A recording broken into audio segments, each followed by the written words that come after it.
When you make videos like we do, you tend to get a lot of emails of people asking you to review their products. And some of them are quite cool, like we've done some reviews in the past, and some of them are not so much. Now, today, I have an item here that is kind of, I would say, right in the middle between cool and potentially not very cool. A company reached out and they said they had a fake ARRI Trinity that we could use and try out and see what it was like. Now, we agreed to review it, but only under one condition, and that was we could give a completely unbiased review. We could say whatever the heck we wanted about this product, whether it was good or whether it was bad, and they couldn't review this video before we posted it. And they said, sure. So here we are. Today we're gonna be reviewing and kind of just checking out the Thanos Pro 2 by Digital Photo. So I'm extremely skeptical to see if this thing is gonna be any good, especially when compared to a real ARRI Trinity. If you don't know what an ARRI Trinity is, it's a hybrid between a Steadicam and a gimbal that ARRI, the company that makes those big cameras, has they've taken these two things, fused them together, made this amazing piece of camera gear that is kind of revolutionizing the camera operating world. So one of those things costs like 50 grand. This thing is nowhere near that much. So we're gonna see if you can ARRI Trinity on a budget. So in this box, there are a few things actually. They've got the vest right here. So this goes obviously around your chest, and then it has the little spring arm. So this thing attaches from the vest to then the staff, which at the end of the staff, you attach a gimbal of some sort. So like a Ronin or a Zion Crane, it doesn't really matter. Gimbal obviously not included. We have to supply that ourselves. But the advantage of this is that it basically allows you to get movements with a gimbal that you could not get before, because it assists you with the movements and makes it so you have much more mobility. And especially if you have a heavier setup, that spring arm can be really helpful in supporting the entire load. Anyways, that is enough talking. Let's get into the box.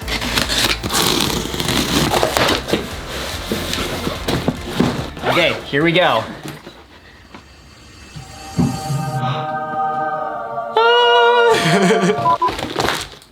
Look at that. We got the vest. Oh, wow. So I guess this is the counterbalance at the bottom. Very heavy. Some hardware.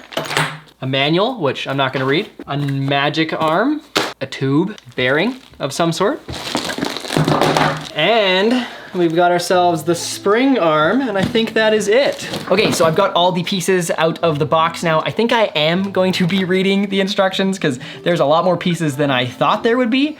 Also, it's a lot more robust than I thought it would be. This thing is pretty hefty and has some serious weight to it. But I think it's gonna probably take me a little bit to throw this whole thing together. So just give me a second and I'll do that.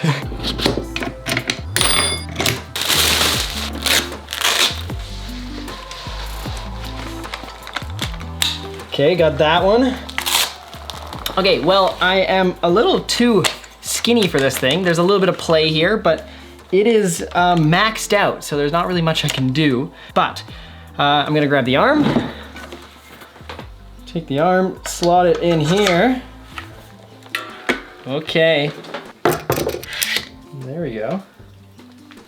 Whoa, whoa, this thing is cool. Whoa, this is so cool. I don't know quite how to use this thing. I'm not a trained professional, but this thing is pretty freaking cool. So the idea is that if you have this thing, I might need to do a bit of balancing and calibration here, but the idea is that you can do things where you like lunge the camera forward. I can move the camera right up to you guys, bring it back, go real low, and like I have so much more mobility with this suit on than I would just holding the Ronin. The idea is we're going to take this thing outside and see what kind of shots we can get and put this thing through its paces. So I'm gonna go set that up and then I will see you guys outside.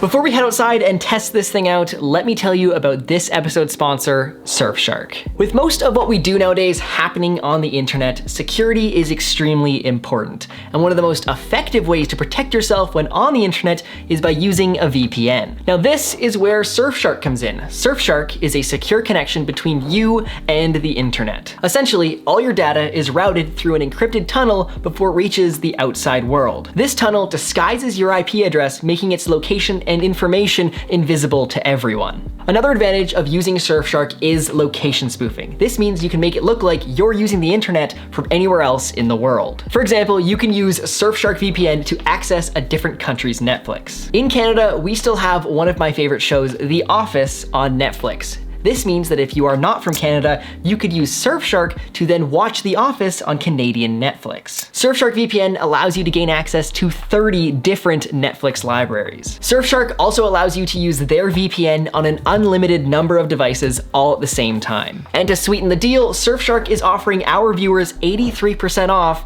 and 3 months for free. So if you're interested, you can go to surfshark.deals/TMSproductions and enter code TMSproductions at checkout. There's also a link down below.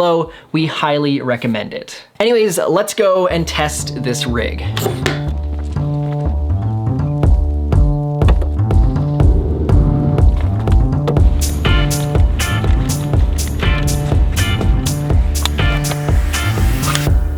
Okay, so it is the next day, and I finally got this thing kind of calibrated and balanced and everything. It actually works a little bit better now. And I think the idea is to just try to get some sort of a shot that you wouldn't normally be able to get without this rig. So it's a bit of a long shot I'm gonna show you here. The idea is that we're going to stick this thing through the window like that, and then we pull it through. Steven's gonna be sitting in the driver's seat. We're gonna see Steven. We're then gonna go low, follow his feet all the way around. He's gonna grab a skateboard out of the trunk of the car. He's then going to skateboard, and then hopefully I'm going to just cruise right down the middle of the road. That's the idea. I don't know how successful I am going to be with this thing, because I am obviously quite new to this. This is my first time actually using it. So I'm not a trained professional at all in the slightest, but what can you do? I'm gonna be sitting inside of Mitchell's car like this, and the camera's gonna come like right in front of my face. Just like that. I don't hit you. Yeah, please don't hit me. Okay, so this is attempt number 1 of probably many of our very tricky shot. Let's see how it goes. I think there's nothing else we can do but just try it. 3, 2, 1, and pull back and get out.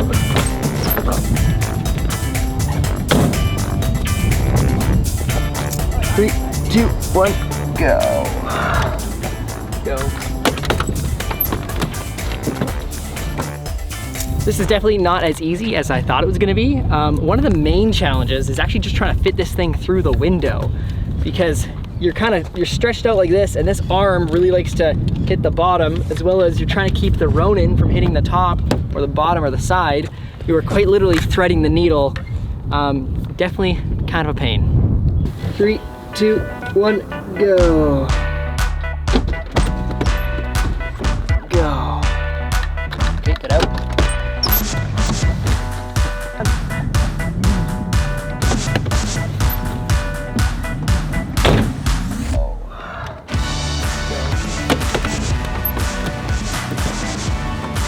This could be it. That last attempt felt pretty good. Let me just look here. Yeah, that was it. That looks really, really good.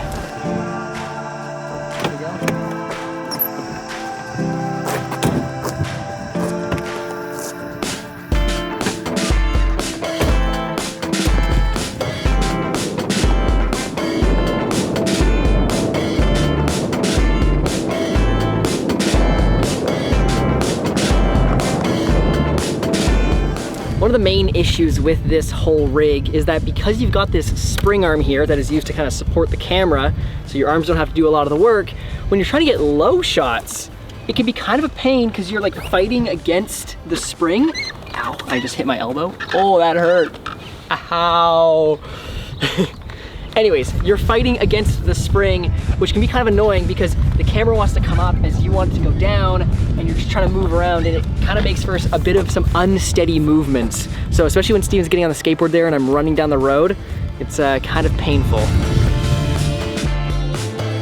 Okay, so for the second and final shot we wanna try, we have come down to this pathway here, which is like literally 20 meters away from the car, and we're gonna just try some running shots, because I think that that's where this thing will really shine, because when I'm at full sprint, the idea is that this arm will completely isolate the up and down movements, because even if you have a gimbal without this whole rig, your arms tend to go up and down, which tends to shake the gimbal. So I'm really intrigued to see if it is going to isolate the camera completely, or just a bit, or not at all. So let's try that out. So I didn't know that we were doing a bunch of running today, so I didn't wear my approved running footwear. Whatever. Let's go.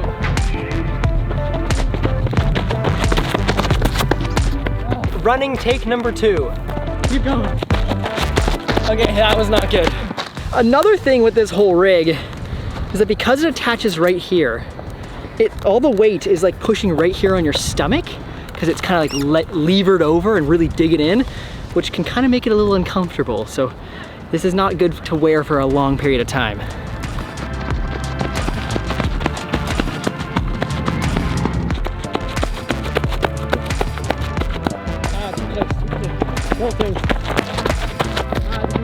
Just taking a quick break because Mitchell is dying over here. Yes, yeah. This heavy rig isn't that great for running in.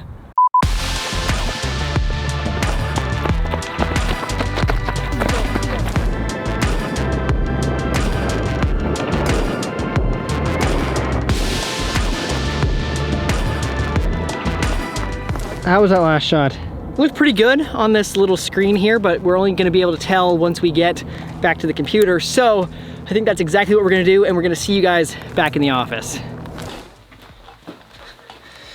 Okay, so the first thing we kind of need to answer with this rig is, who is it for, and is it actually any good? To start off, I'm gonna start with the good things about this, and to be honest, there aren't too many good things, but there are a few. So I'm gonna start with saying, if you are a person who uses your gimbal on long shoot days and you want something that supports the weight of the gimbal and the camera, this can do exactly that. This arm is really good at supporting it and can kind of keep the weight off your arms and keep them from dying. But if you're buying this hoping to be able to do moves with a gimbal that you couldn't normally do with a gimbal, I wouldn't. This thing doesn't give you any added functionality to the gimbal than when you're just using it without this entire rig. Another benefit for this rig is when you're doing running shots, kind of, because this thing is very good at isolating you from the camera, but it's not perfect by any means. So there is still a bit of jitter and shake in the camera, but it's better than if you didn't have this thing and you're just trying to haul it down the road holding the gimbal. So you can potentially save yourself in post with stabilization, but again, it's not perfect. Now that's pretty much it for the good. Let's move on to the bad.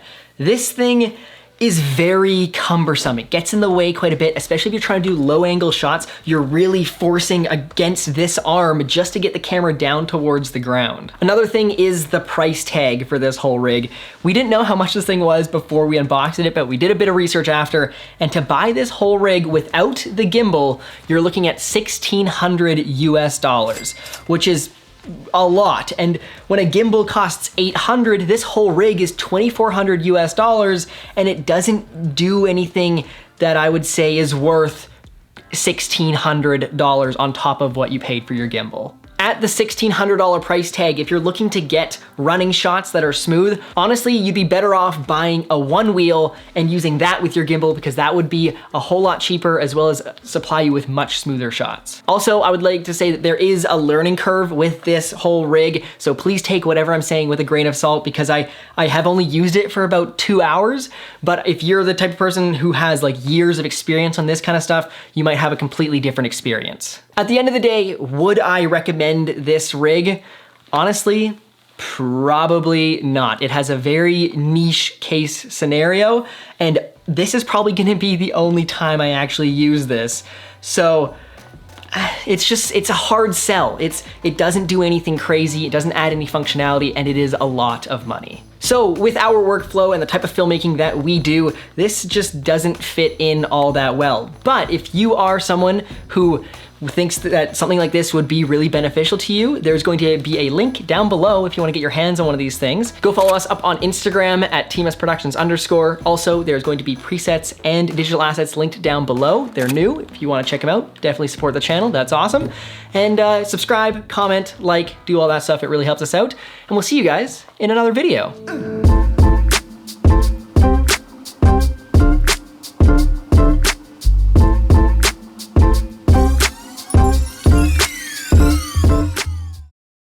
Anyways, that is enough talking. Let's get in.